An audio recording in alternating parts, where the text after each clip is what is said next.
Aquele momento em que você duvida da sua capacidade de executar algo, de chegar num determinado resultado, você se sente uma fraude e, mais que isso, você tem medo que as pessoas descubram que você é uma fraude.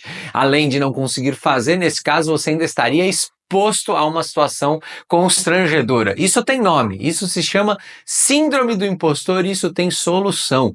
Só que uma coisa eu preciso te dizer, existem pelo menos 5 tipos diferentes de síndrome do impostor e é preciso que você identifique qual é aquele que mais tem a ver com aquilo que você sente dentro de você, os pensamentos que você carrega dentro de você. Neste vídeo eu vou te mostrar quais são os 5 tipos e o que é que você pode fazer. Eu sou Tomás Way, sou psicoterapeuta e nesse vídeo eu quero convidar você a olhar fundo para perceber aonde é que está o problema dentro de você. Qual é o pensamento, qual é o emocional por trás disso e mais que isso, o que é que você precisa fazer para resolver isso. Então fica comigo que eu tenho bastante coisa legal para te falar. Olha só, primeiro tipo de impostor é o impostor perfeccionista. Você acessa esse impostor quando você quer ter um grau de entrega que beira a perfeição.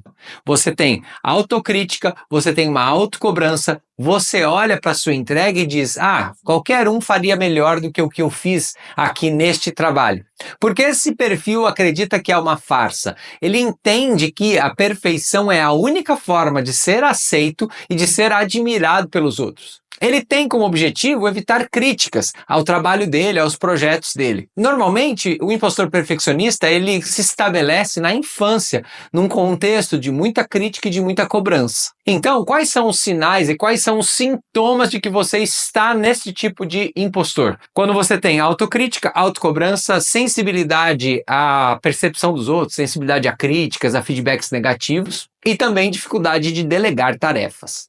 Em segundo lugar, a gente tem o impostor faz tudo. O que é esse impostor? É aquele que não consegue não fazer algo. Ele está sempre atribulado, cheio de atividades, sempre sobrecarregado e não consegue dizer não para as pessoas. Por que esse perfil se sente uma farsa? Porque ele entende que ao dizer não, se ele não pegar um determinado projeto, as pessoas vão ver que ele não é competente, que ele não dá conta. E é aí que ele acessa esse lugar de farsa, esse lugar de sentir que não é capaz e que não dá conta daquilo que esperam dele. Então, características muito típicas desse perfil é a necessidade de agradar o outro e a dificuldade de dizer não. Quais são os sinais e sintomas de que eu estou nesse perfil de impostor? Se eu estou sobrecarregado, se eu estou com dificuldade de dizer não para projetos, de colocar limites, se eu estou fisicamente esgotado, são sinais de que provavelmente existe este impostor dentro de mim. E aqui eu quero fazer uma observação. Não é que você tenha o perfil que esteja na sua identidade, nasci assim e não vai ter jeito, já faz parte da minha identidade, da minha personalidade. Não. Estes impostores que eu estou descrevendo para você são apenas mentiras que a gente acreditou. São coisas que, normalmente na infância, acabaram sendo tidas como verdade e dali para frente a gente passou a se tornar inseguro em determinados contextos, em determinadas situações.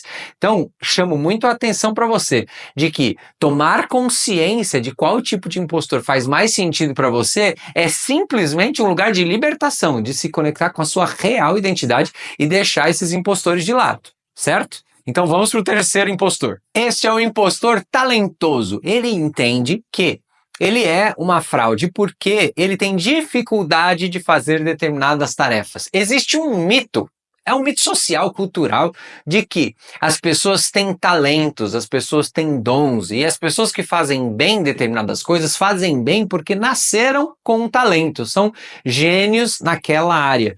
Porém, é preciso que a gente perceba que o que faz a diferença mesmo é a prática, é o exercício do talento. Não importa tanto se você é um gênio numa determinada área ou se você é mediano. O que importa é quanto você se dedicou, quantas vezes você fez, quanto você estudou, quanto você treinou. É isso que vai fazer a diferença.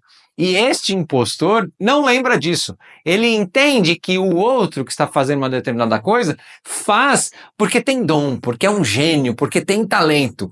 E aí ele se vê como uma pessoa que não tem condição. Fala assim, eu tenho que me esforçar muito para fazer isso, eu tenho que estudar demais, eu tenho que treinar demais. E por isso eu sou uma fraude, não faz sentido. Na infância, este impostor se estabelece ou numa situação de comparação, às vezes com irmãos, com amigos, outros colegas de escola, ou ainda quando a criança recebe uma grande pressão, especialmente por parte dos pais, porque os pais veem, ai filho, você tem muito talento para essa coisa, e internamente você entende que mesmo que você tenha alguma facilidade, você não consegue chegar no grau e na expectativa que seus pais estão colocando para cima de você. Então, são duas situações muito específicas que podem te levar a acessar esse tipo de impostor. Quais são os principais sintomas e sinais desse tipo de impostor?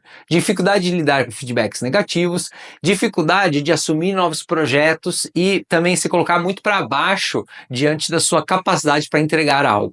O quarto impostor é o impostor independente. Antes de falar sobre ele, você está gostando desse vídeo? Está gostando desse conteúdo? Está novo esse conteúdo, diferente do que você já viu, talvez aqui mesmo no YouTube? Então, clica no like para que outras pessoas possam ter acesso também a este conteúdo que eu acredito que vai ajudar a transformar bastante esta questão da síndrome do impostor. Mas esse quarto impostor que eu estava dizendo para você é o impostor independente. O que ele pensa? Ele pensa que se ele pedir ajuda para alguma coisa, isso demonstrará a incapacidade dele, a incompetência dele e vai fazer com que os outros olhem para ele com um olhar de fraude. Mas não faz o menor sentido.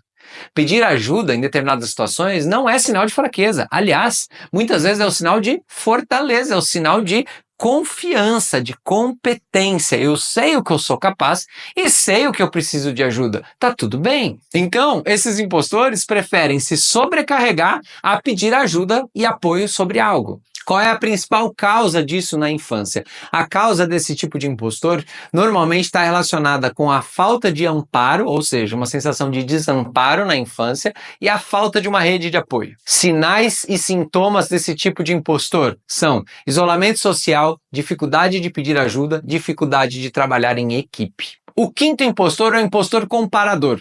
Ele entende que só é válido e só é nobre aquilo que ele faz se for melhor do que o que os outros fizeram. Não importa tanto a qualidade, ele tem que ser melhor. E aí ele se sente uma farsa, porque ele não consegue entregar sempre algo melhor ao que os outros entregaram. Não dá para ser sempre tão superior assim ao ponto dele não se sentir uma farsa. Eles baseiam a sua autoestima na comparação com o outro e sentem que nunca são bons o suficiente. Esse é o perfil que tem mais dificuldade de lidar com o que se vê nas redes sociais, porque justamente ele está se comparando o tempo todo. Aliás, eu tenho um vídeo sobre comparação, eu vou deixar aqui na descrição para você acessar, tenho certeza que você vai gostar. Quais são os sinais e sintomas desse perfil? Muita necessidade de validação externa, inveja do outro e se colocar numa situação inferior aos outros. E a partir daqui é possível que tenham surgido duas perguntas para você. Mas antes de falar delas, se inscreve no canal se você ainda não é inscrito, porque aqui eu tenho bastante conteúdo para desenvolvimento pessoal e desenvolvimento profissional e eu acredito que você vai gostar bastante dos outros vídeos que tem no canal. A primeira pergunta que você pode estar se fazendo é: será que eu tenho apenas um desses perfis? É possível que eu tenha mais de um perfil? Sim, é possível. Normalmente tem um predominante, mas é possível que você tenha mais de um e tudo bem. É interessante ter essa consciência justamente para tirar eles, jogar eles de lado e se conectar com quem você é de fato. A segunda pergunta que normalmente me fazem é: desses 5 perfis, existe algum que seja um pouco mais frequente do que os outros? Sim, na nossa cultura tem um perfil que é mais frequente. Eu sugiro que você escreva aqui nos comentários o seu perfil, porque você vai perceber que alguns perfis acabam se repetindo com uma frequência maior. Deixo aqui o convite, caso você não esteja inscrito, já se inscreve aí no canal e a gente se encontra no próximo vídeo. Grande beijo, grande abraço, até breve, tchau, tchau.